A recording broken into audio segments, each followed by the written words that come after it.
ఉదయాన్నే నిద్రలేచి ఒక కాఫీ తాగుతూ సిస్టమ్ ఆన్ చేయగానే రాత్రికి రాత్రే ఒక ఏఐ కేవలం కోడ్ రాయడం మాత్రమే కాకుండా ఒక కాంప్లెక్స్ డేటా సెట్ను క్లీన్ చేసి మోడల్ ట్రైన్ చేసి ఫైనల్ ఇన్సైట్స్ని ఏకంగా మార్కెటింగ్ టీంకి ఈమెయిల్ చేసిందనుకోండి. వినడానికేదో సైన్స్ ఫిక్షన్ మూవీలాగుంది కదా. అవును, కానీ అదే ఇప్పుడు రియాలిటీ. ఈనాటి డీప్ డైవ్కి స్వాగతం. ఈరోజు మనం నరేష్ ఐటీ వారి full stock data science with generative AI and agentic AI road map అనే సోర్స్ డాక్యుమెంట్ ఆధారంగా ఈ కొత్త టెక్నాలజీ ప్రపంచాన్ని డీకోడ్ చేద్దాం. ఖచ్చితంగా. అంటే టెక్ ఇండస్ట్రీని ఫాలో అయ్యే వాళ్లకి జనరేటివ్ ఏఐ గురించి కొత్తగా చెప్పాల్సిన పనిలేదు. కానీ ఈ డాక్యుమెంట్ ఎత్తి చూపుతున్న మెయిన్ పాయింట్ ఏంటంటే full stock data science. Right. ఒకప్పుడు డేటా సైన్స్ అంటే కేవలం పైథాన్, ఏవో కొన్ని చార్ట్స్ వేయడం వరకే ఉండేది కదా. అవును, అప్పట్లో మోడల్స్ బిల్డ్ చేయడానికి మాత్రమే రోల్స్ పరిమితమయ్యేవి. కానీ ఇప్పుడు సీన్ పూర్తిగా మారిపోయింది. డేటా పైప్లైన్స్ నుంచి ఏజెంటిక్ ఆటోమేషన్ వరకు మొత్తం లైఫ్ సైకిల్ను డిజైన్ చేయాల్సొస్తోంది. అంటే ఒక రకంగా చెప్పాలంటే ఇది కేవలం కారు ఇంజిన్ను తయారు చేయడం లాంటిది కాదు. ఆ ఇంజిన్ చుట్టూ ఒక సెల్ఫ్ డ్రైవింగ్ కార్ను డిజైన్ చేసి ప్రాక్టికల్గా రోడ్డు మీద నడపడం లాంటిది అంటారా? ఎగ్జాక్ట్లీ. ఎండ్ టు ఎండ్ ప్రాజెక్ట్ను హ్యాండిల్ చేయగలగడమే ఈ ఫుల్ స్టాక్ ఉద్దేశ్యం. అయితే ఇక్కడ మనం గమనించాల్సిన అసలైన టెక్నికల్ షిఫ్ట్ ఒకటుంది. ఏంటది? జనరేటివ్ ఏఐకి ఏజెంటిక్ ఏఐకి మధ్య ఉన్న తేడా చూడండి. స్టాండర్డ్ ఎల్ఎల్ఎమ్స్కి ఒక రకమైన మెమరీ లిమిటేషన్స్ ఉంటాయి. అవి కేవలం మనం అడిగిన దానికి టెక్స్ట్ లేదా కోడ్ జనరేట్ చేస్తాయి. ఒక రకంగా అవి ఆలోచిస్తాయి అంతే. అవును, మనం ప్రాంప్ట్ ఇస్తే ఆన్సర్ ఇస్తాయి కదా. అవును. కానీ ఏజెంటిక్ ఏఐ అలా కాదు. అది పనులను ఆచరిస్తుంది. లాంగ్ చైన్ లాంటి ఆర్కిటెక్చర్తో ఒక వర్క్ఫ్లో లాగా పనిచేస్తుంది. ఒక్క నిమిషం. ఇదంతా వింటుంటే నాకొక చిన్న డౌటొస్తోంది. చెప్పండి.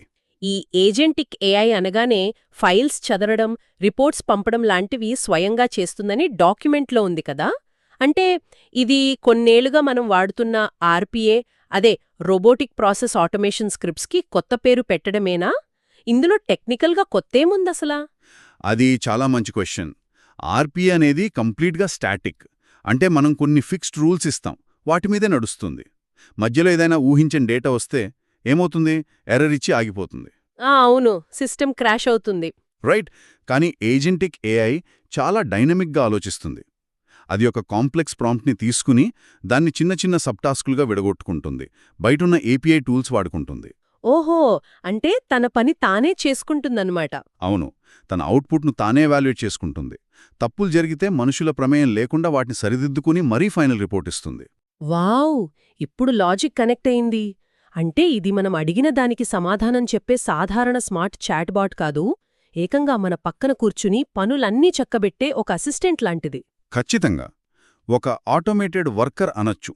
అయితే ఇంత పవర్ఫుల్ ఏఐ పనులన్నీ చేసేస్తుంటే డాక్యుమెంట్లో ఉన్న ఈ 6 నెలల రోడ్ మ్యాప్లో మనం ఏం నేర్చుకోవాలి?